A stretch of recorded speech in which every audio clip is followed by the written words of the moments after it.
Hello, I'm Fred Smith, and today we're going to learn how to create a setup registration on a Yamaha Arranger keyboard. The problem most people have with their keyboard is when they turn it on, it's not set up the way they want. The vocal harmony isn't set the way they're used to, or the pedals aren't set, and they have to remember to set all of those, and of course as we get older we forget. So the way around it is to create a registration that has all the settings that you want. So here's an example. I've just turned on the keyboard, and on my keyboard vocal harmony turns on, and I don't want that. So what I'm going to do is I'm going to first of all set everything up the way I want the keyboard to be when I turn it on. So I don't want vocal harmony. I want to have a pedal setting, so I'm going to go over to the foot pedal, and I'm going to go down and change number 3 so that it does the style fill up. There we go. Okay. So, and anything else that I want to do. So now if I've got the keyboard set up the way I want it to look when I turn it on, then I'm going to store this setting. So I hit memory, and of course you've got to make sure that everything that you want saved is checked here in the group selections. So I've checked everything. It's going to save all of the settings on the keyboard, and I'm going to store that in registration number 1. Now that's all I want in this whole registration bank, is just this. It's just going to be the setup. So I've got these others here that aren't going to be used. Now most people like to keep their registrations clean, so I want to get rid of these.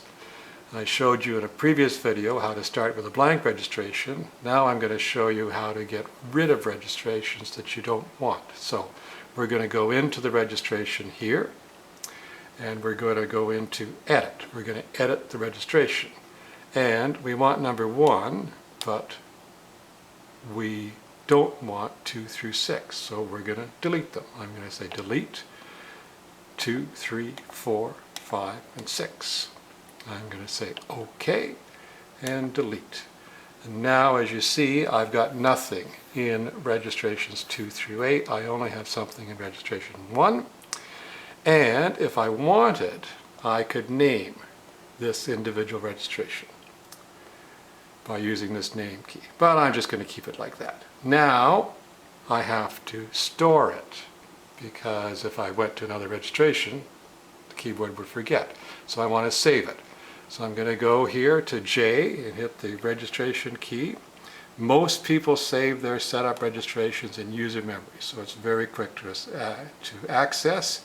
So we're going to say save, and I'm going to get rid of this name. Most people use a name that's going to come up in alphabetical order. So I'm going to go A,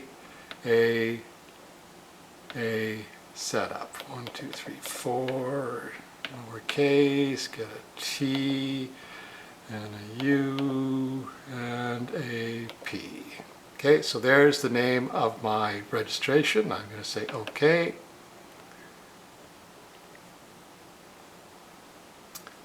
And now I have this registration named AAA Setup in my user memory, so it's going to be the very first one that comes up. So let's get out of here, and we'll go and figure I was doing something else and load a registration. Okay, so now let's turn the keyboard off and act as if I'm just starting up again. Okay, so I'm going to turn the keyboard on.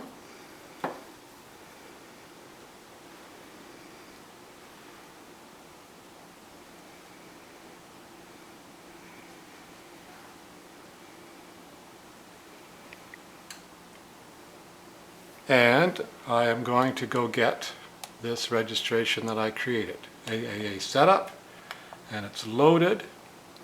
But just because it's loaded in here doesn't mean that anything in your keyboard has been set.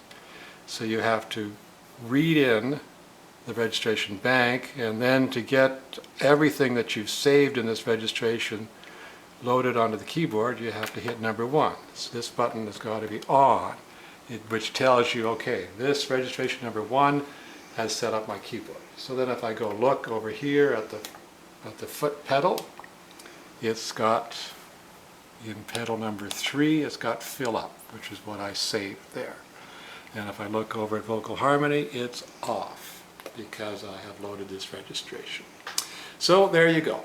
That's how you create a setup registration that will set the keyboard to whatever you want, and all you have to do is load it every time you power on your keyboard.